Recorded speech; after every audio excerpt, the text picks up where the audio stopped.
knows how you come across somebody once in a while you shouldn't have messed with. That's me.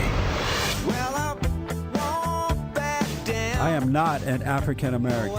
You're Oreo cookie, white in the inside and black on the outside.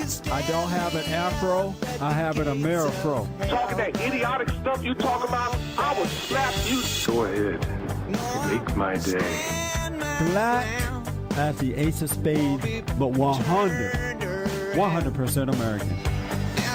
Heard around the world by everybody and their mama. The Jesse Lee Peterson Radio Show. Uniting the races with truth instead of dividing them with lies. We're also rebuilding the family by rebuilding the man. Welcome to the third hour of the show. Be sure to podcast the show, especially the first 2 hours of today. Amazing stuff. I am Jesse Lee Peterson. Thank you so much for being with me. The situation in Boston, it just breaks my heart every time I read about it, see news clips of it, or have to talk about it. It just, my heart goes out to the families there. Amazing stuff, folks. I have an expert with me, folks. If anyone knows about this situation, understand it is Walid Shoebat, author, speaker, and former Muslim terrorist. He is the head of the Walid Shoebat Foundation, and we're going to tell you how to get to his site and get involved with that. His brand new book is called The Case for Islamophobia, Jihad by the Word, America's Final Warning. America's Final Warning. Walid, welcome back to the show, my friend. My good friend, Mr. Peterson. I enjoyed watching your interview with Mark Discroll. You know, I guess the American church is more interested in Christian porn than they're interested in their country. Yeah, it's amazing. That was an interesting interview. He hung up on you. I wouldn't do such a thing to you. I know. That's what I love about you. Well, I appreciate you being here. You're a very important person. And just so much is going on here. I first want to ask, what do you think about, what were your first thoughts when you heard about this bombing in Boston? What went through your mind?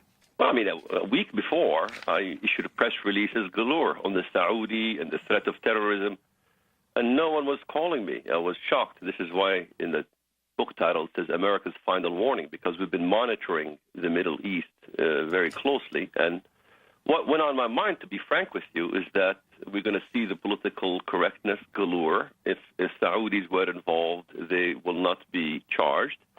And it's exactly what we see happening. You know, there was one Saudi that was captured at the scene, Abdurrahman Ali Isa al-Salimi al-Harbi. And of course, you know, his status was changed from suspect to a point of interest. And then we had yesterday a report come out of Fox News. Steve Emerson stated that this man will be deported for security reasons, you know, because it's a national security issue. So why would they deport this student out of this country if he wasn't involved? Then we see a litany of Saudi diplomats, you name it, even President Obama in closed doors meeting with Saudis, yes. And you had John Kerry meeting with Saudis. Classic of what happened on 9/11 when Prince Bandar met with President Bush. No one was allowed to fly in this country except the Saudis. There are several flights by Saudis in this country. So the special treatment and the red carpet is immediately rolled for the Saudis to do whatever they want to do, get their people out. Sorry. That's amazing to me.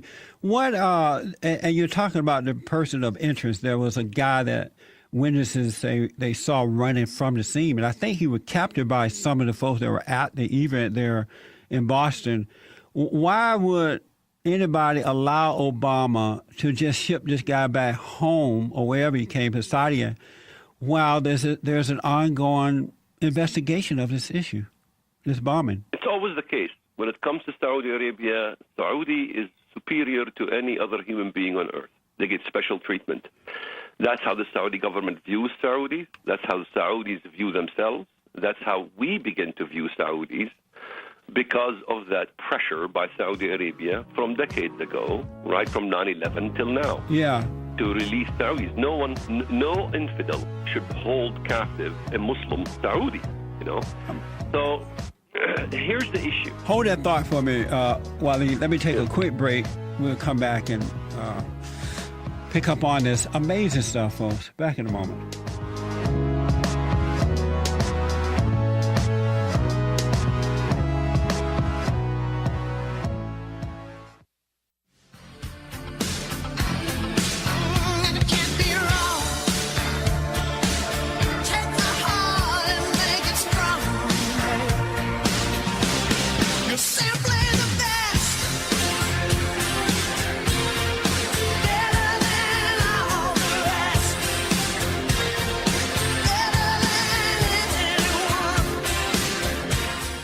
My friend Walid Shoebat is with me, author, speaker, and a former Muslim terrorist. His brand new book, and we're going to tell you how to get it, is called The Case for Islamophobia, Jihad by the Word, America's Final Warning. And believe me, if anybody understands this issue, is Walid. Walid, we're going to talk about a little bit about your past in a moment here so people can understand that you really understand and know these issues. I want to just ask about our relationship with Saudi Arabia. Is it because they own the oil that they allow these people to just do what they want? They cater to them, this country cater to them, or is there something else going on? Well, of course, they own the oil. You're a pastor, and you look at the Bible, just search for Arabia. Yeah. I believe Arabia plays a major role in which all the kings of the earth go to bed with her. So does that mean Obama's not in bed with Saudi Arabia? Of course he is. Kerry's in bed with Saudi Arabia. Hillary Clinton was in bed with Saudi Arabia. She had a Saudi Arabian activist with her, working with her. Yes. The whole apparatus is really in bed with Saudi Arabia because of the oil wealth. They would never want to jeopardize the oil wealth. So if they're shipping this person of interest back to Saudi Arabia, I mean, what? Because he's a threat to national security, which means that he's involved. He's possibly been a scout. He's possibly been involved. The possibilities are there. So, but the Saudi government's policy always, we will handle our own, and you give us our own Saudis to deal with. Of course, they will be sent to rehab and released, and that's how it works in Saudi Arabia. Yeah, that's amazing. Yesterday, CNN. In fact, Al-Harbi has a relative who was released from Gitmo, and he became the Al-Qaeda leader in Yemen. Okay, his name is Muhammad Atiq Uwaid Al-Awfi Al-Harbi. Also, you had Muhammad Salim Al-Harbi, who was the Al-Qaeda leader in Syria. These are the Al-Qaeda leaders. Walid, are you on a cell phone? No. Oh, okay, it's clear now. We had a noise there, but go ahead. It's cleared up now. And you said that he had a leader as well? Yeah, two leaders, two Al-Qaeda leaders. The Yemen Al-Qaeda leader is a relative of this man, Al-Harbi. His name is Muhammad Atiq Uwaid Al-Awfi Al-Harbi, who was released from Gitmo to simply become the leader of Al-Qaeda in Yemen. So if he was innocent, why was he the leader of Al-Qaeda in Yemen? Then you had Muhammad Salim Al-Harbi, the leader of Al-Qaeda in Syria, who was killed last year. You also have Khalid Salim Al-Harbi. You also have Ra'id Al-Harbi, Abdullah Al-Harbi, Faiz Ghunaim Al-Harbi. Then you have Al-Harbis in Gitmo, Salim Al-Harbi, Majid Al-Harbi, Muhammad Al-Harbi, Ghanem. Must I go on and on and on with a big long list? Oh, man. That's amazing. Right. Now, when it comes to this Islamist kind of terrorism, the main thing Americans need to understand is this. We're not dealing with Ted Kaczynski.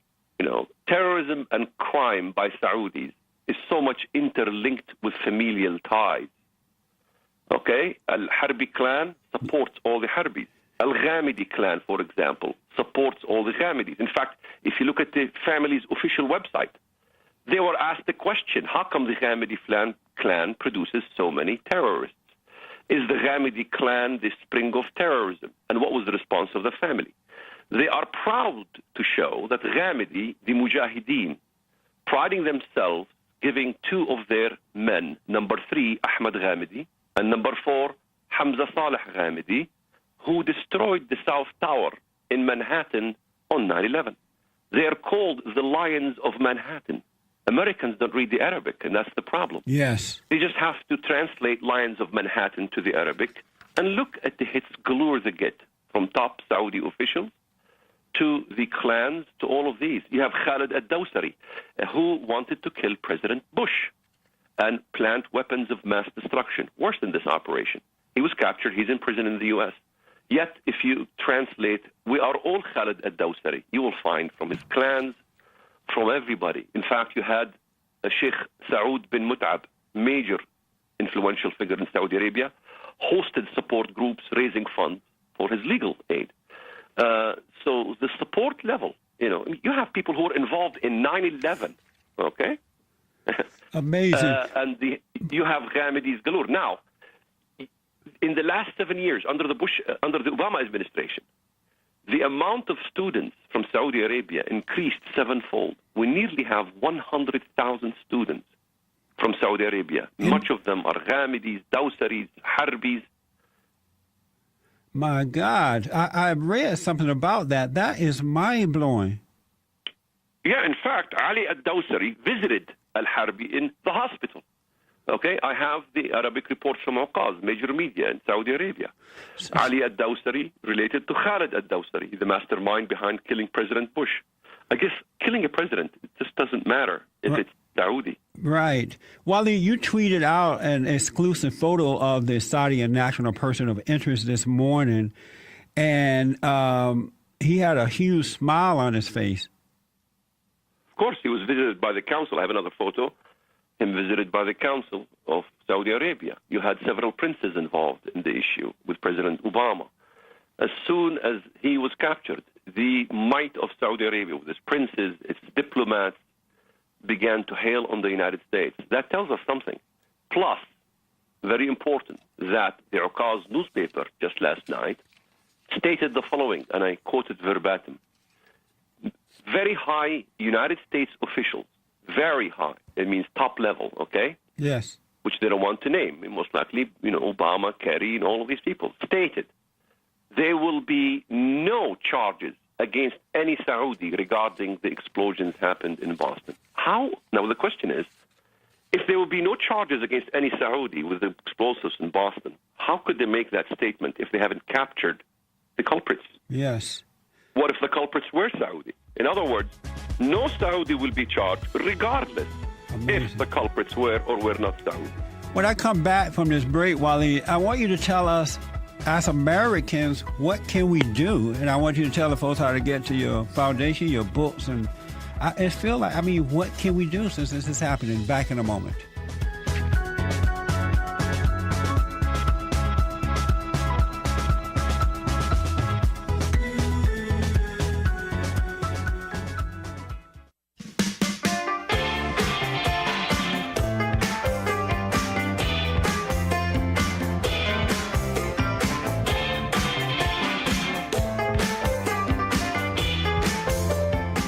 Tonight at 7 p.m. Pacific time, we're having our women's forum tonight for ladies only at 7 p.m. Go to bondinfo.org for more information. Bondinfo.org. All ladies are invited. The first Thursday of the month for ladies, the third Thursday of the month for ladies only, and the first Thursday of the month for men only. All right, Walid is with me. And I'm one of the smartest men on this side of heaven, and I think one of the most honest men on this side of heaven. It's good to be a friend of his. Walid, how can people get to your foundation, your books, and just keep up with what you're doing?